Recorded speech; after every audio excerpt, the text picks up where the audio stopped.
autoimmunity.in. Our mission is to be the online support of choice for people with autoimmune illnesses and their caregivers. This platform aims to connect these people, motivate them to share updates and on their daily lives, and inspire each other through positive stories. India has a few independent platforms for specific autoimmune illnesses, but not a common platform, and this is the difference we want to make. We want to build awareness, we want to generate interest, we want to motivate a desire to build empathy, and of course, we want to facilitate with resources to manage this illness better. Autoimmunity Expert, that is this series, is a series of interviews with experts to simplify autoimmune illnesses.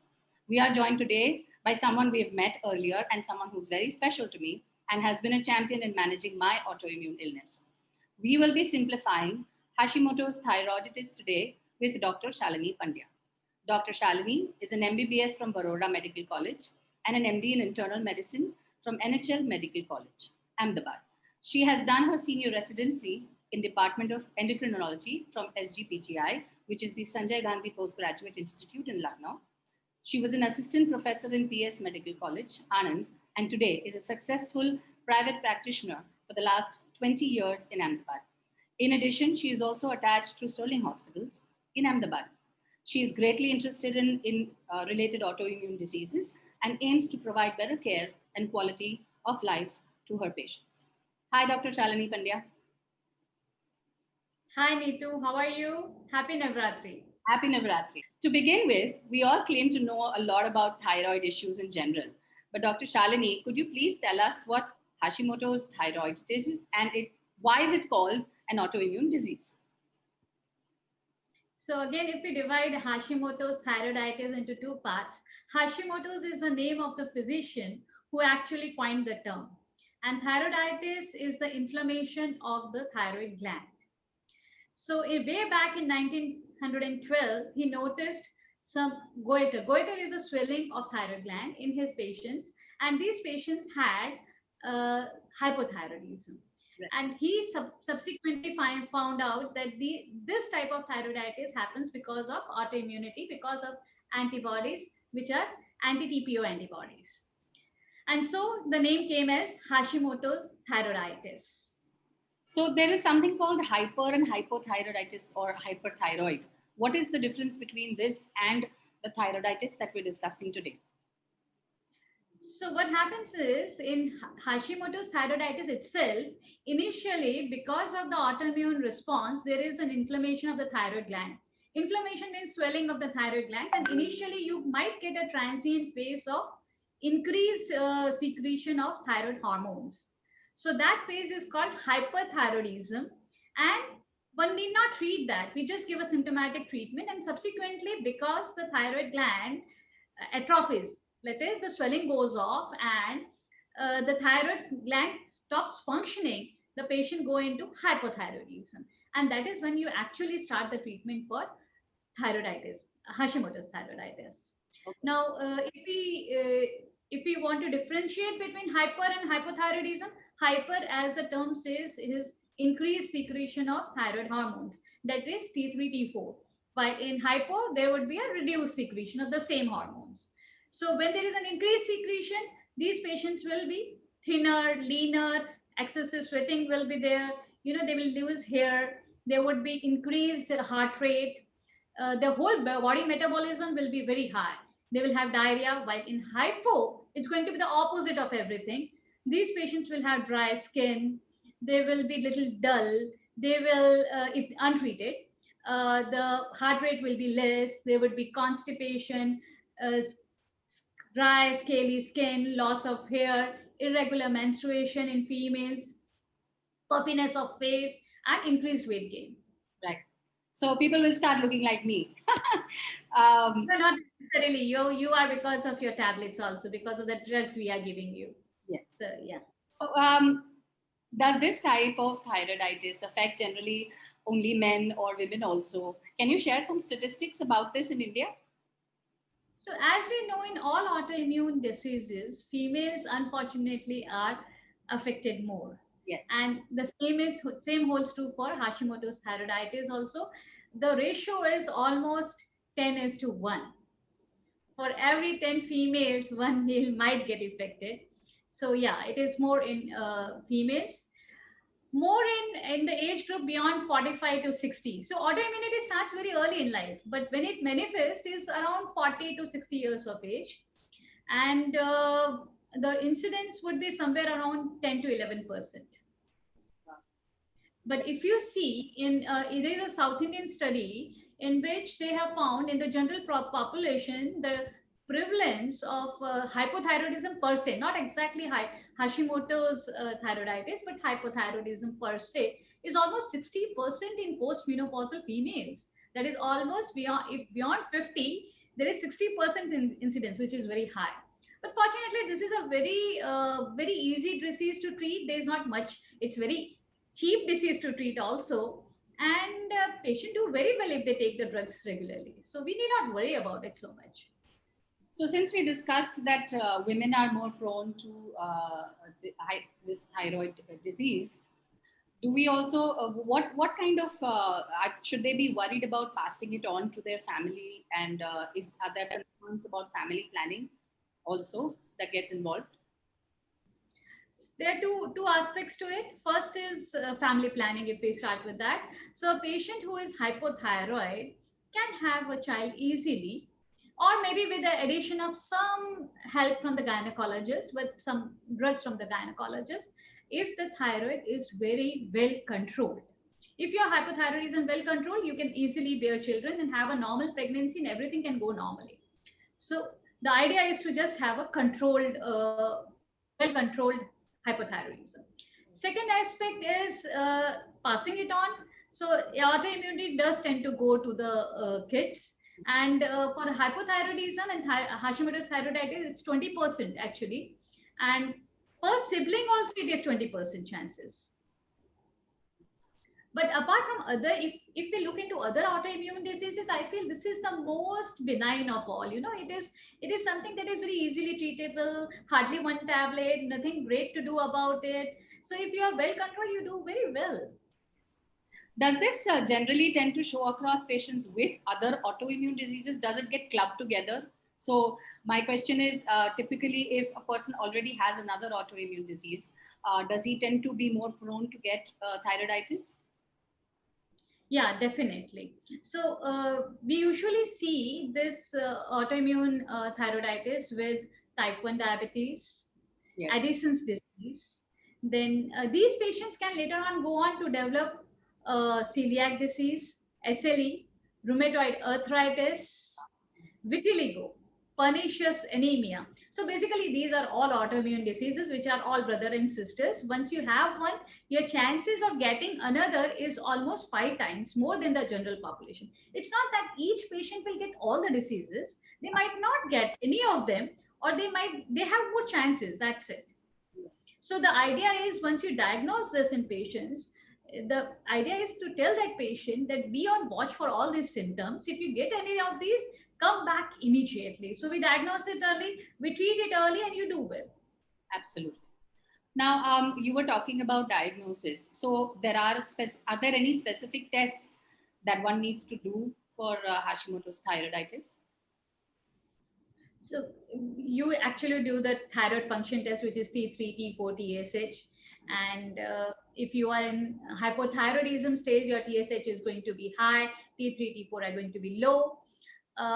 So to differentiate this from the routine garden variety of hypothyroidism that we usually see, yes, is anti-thyroid antibodies. Yes.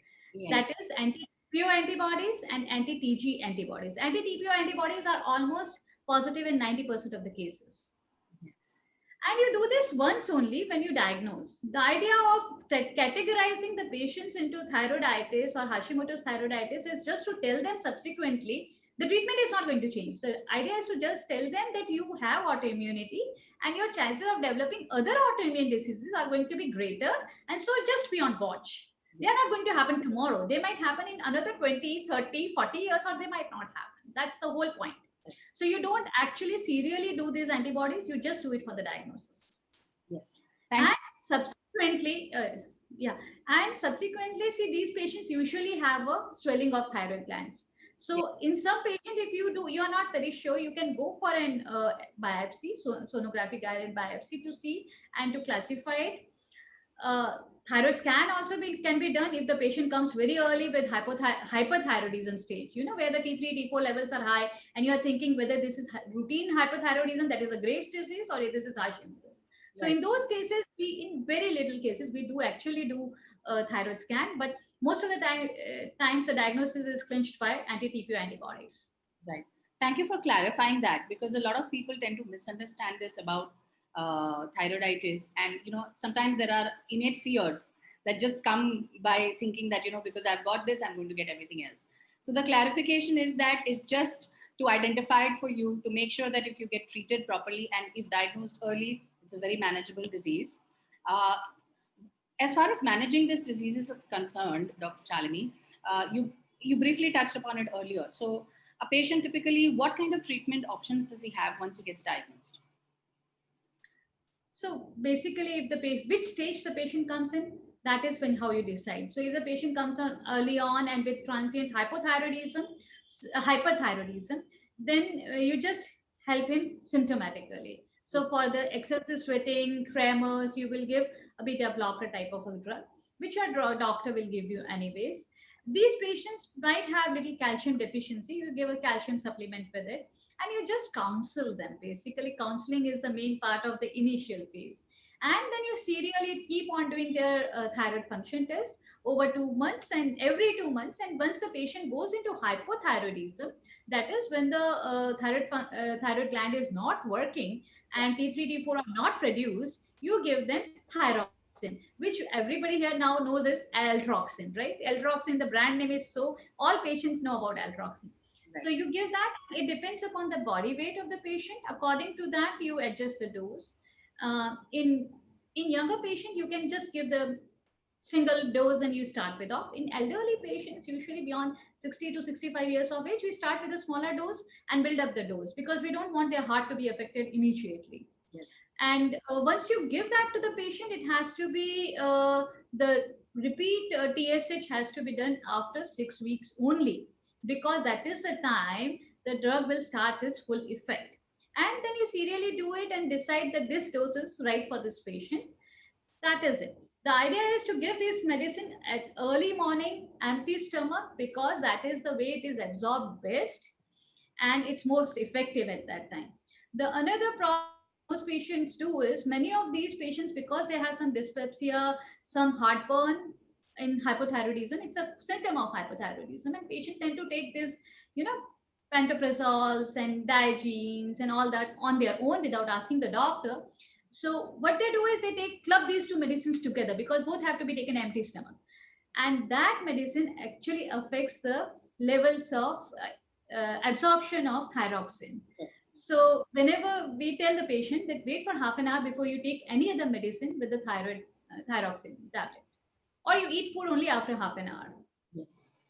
That's a great way for most patients, and to understand the impact of taking medicines during in the right time, in the right manner. You So exercise and a good diet are the most obvious things that doctors do recommend these days anyway.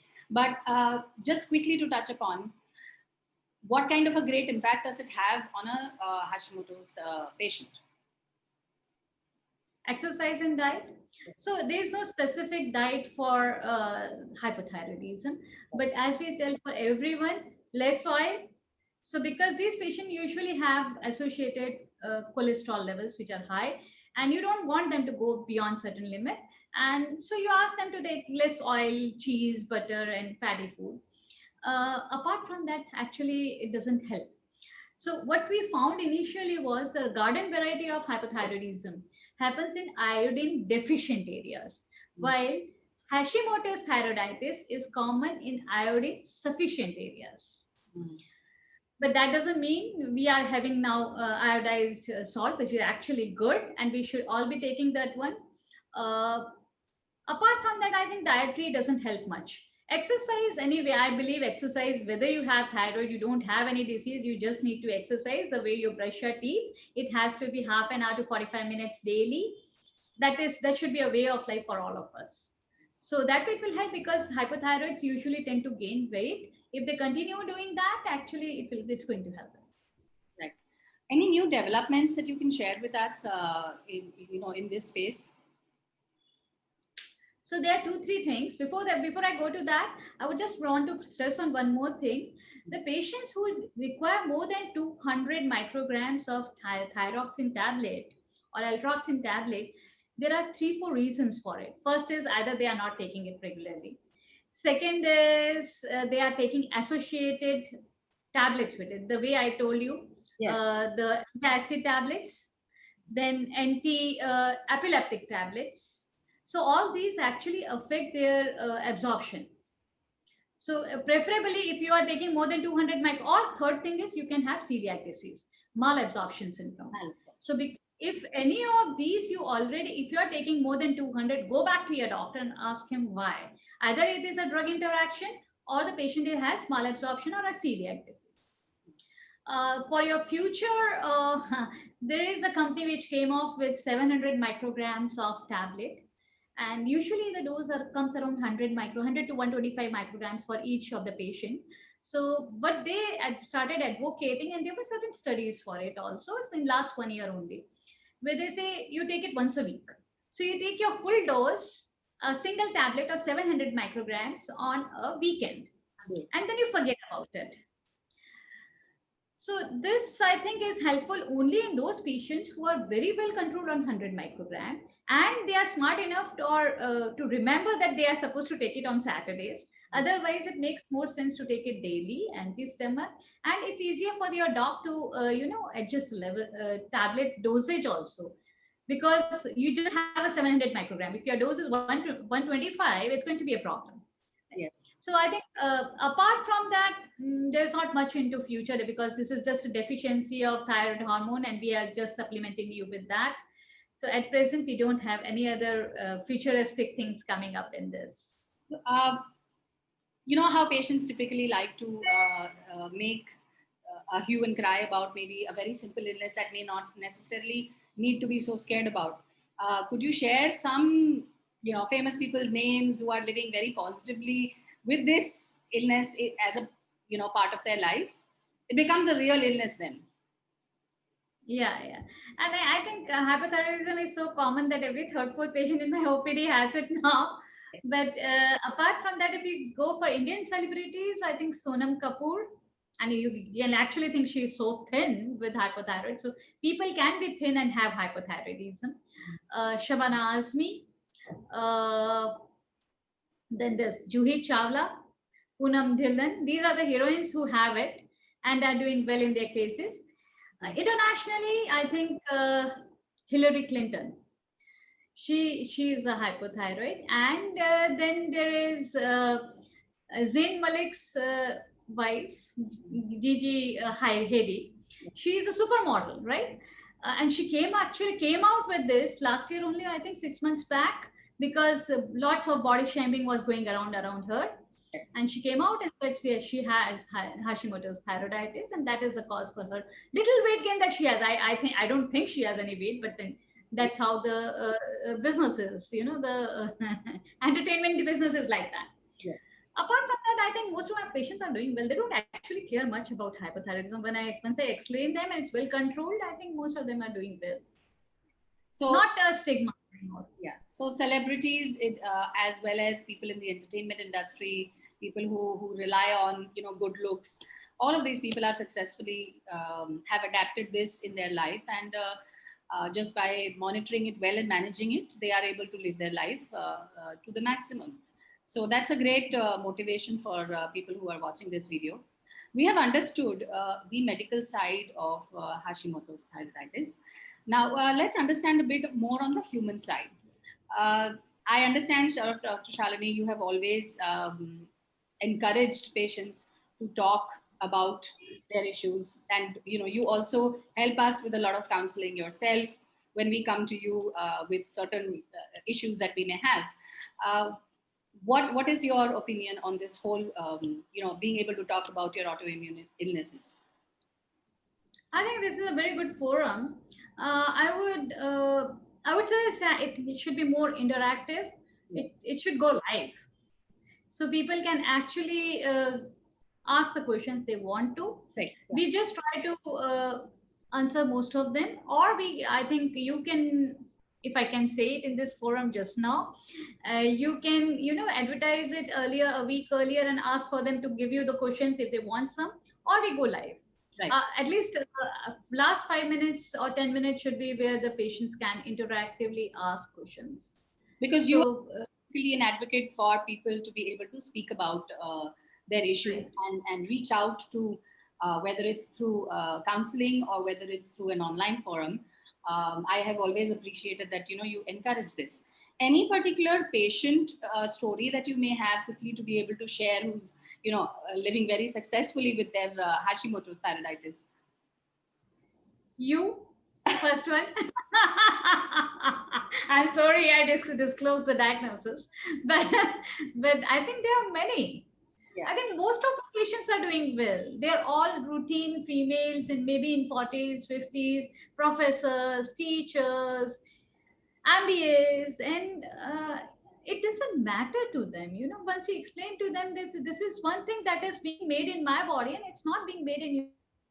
Take one tablet and forget about it. Yes. And I think it's very easy for them to accept also, because there are no pin pricks, the injection pricks like in type 1 diabetes, or they're not other drugs which actually cause weight gain, and other drugs like in other autoimmune diseases. Yeah.